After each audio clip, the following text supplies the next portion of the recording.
Waheshimiwa wakuu wa mikoa, nimewaalika hapa ili tuweze kuongea machache kwa niaba ya wenzenu wote.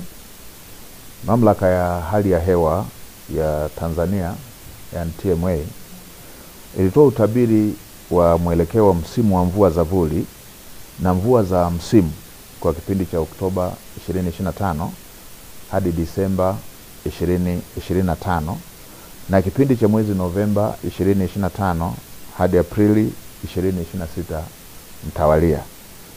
Na kutokana na utabiri huo, baadhi ya mikoa hapa nchini inatarajiwa kuwa na mvua za chini ya wastani hadi wastani kwenda chini ya wastani, na kutawaliwa na vipindi virefu vya ukavu na mtawanyiko wa mvua usioridhisha.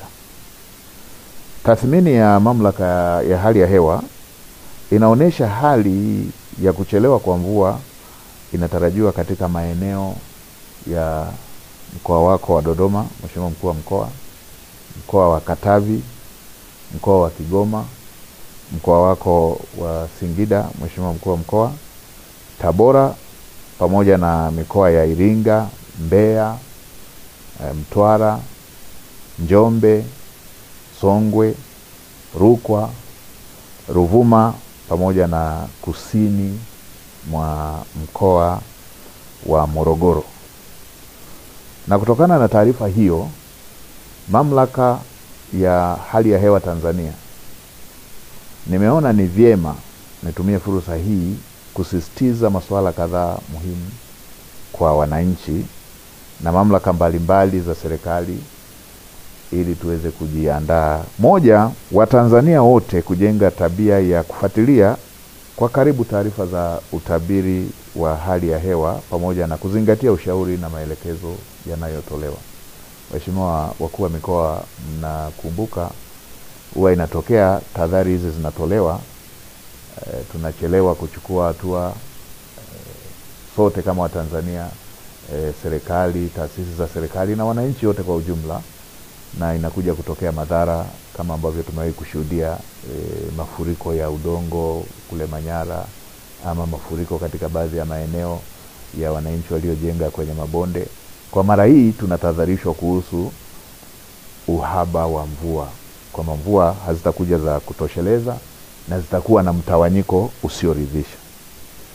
Ninawakumbusha wakulima kujiandaa kuwa tayari, kuandaa mashamba kwa wakati na kutumia pembejeo ikiwemo mbegu na mbolea zinazoendana na hali ya hewa tuliyotahadharishwa. Tutumie mbolea na tutumie mbegu zinazoendana na upatikanaji wa mvua chache, sambamba na kuzingatia ushauri wa wataalamu wa kilimo ambao kwa sasa wanazunguka nchi nzima kukutana na wakulima na kutoa elimu. Pamoja na kuwa hakuna tishio la uhaba wa chakula, kwa sasa kama nchi tuna akiba ya ziada, tuna chakula cha kujitosheleza, tuna hifadhi ya chakula ya kutosha kama nchi. Lakini ni vyema wananchi waendelee kuzingatia matumizi sahihi ya chakula, ikiwemo kuweka akiba na kuepuka matumizi yasiyofaa, kwa sababu tumetahadharishwa kuhusu hali ya mvua kwamba hazitatosheleza, kwa hiyo huenda ikaathiri mavuno. Kwa ni vizuri tukaanza kuhifadhi akiba ya chakula tulionayo. Na kwa upande wa wafugaji, wanashauriwa kuweka mipango mizuri ya matumizi na uhifadhi wa maji na chakula cha mifugo. Ni jambo ambalo mara zote tumekuwa tukielezewa, na ni vizuri sana tukalizingatia hasa kwa wakati huu.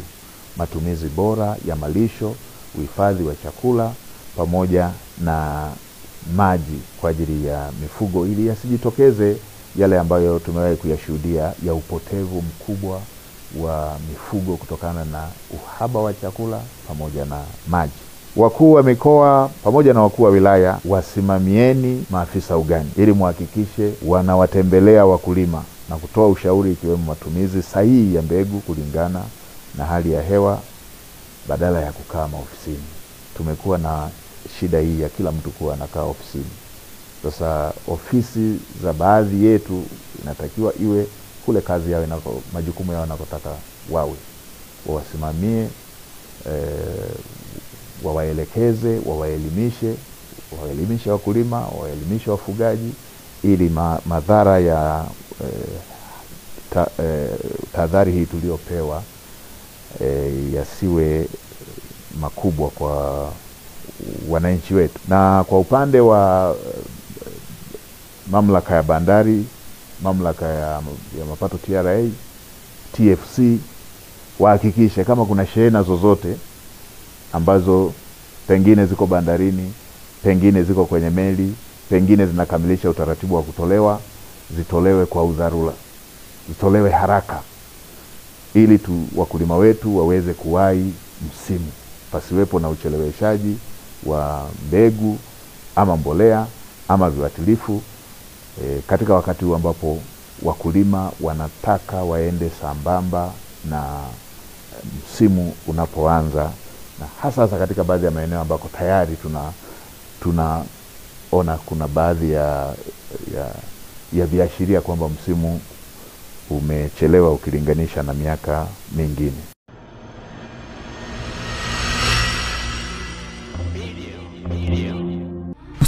Usisahau kusubscribe, kulike na kucomment. HBTV.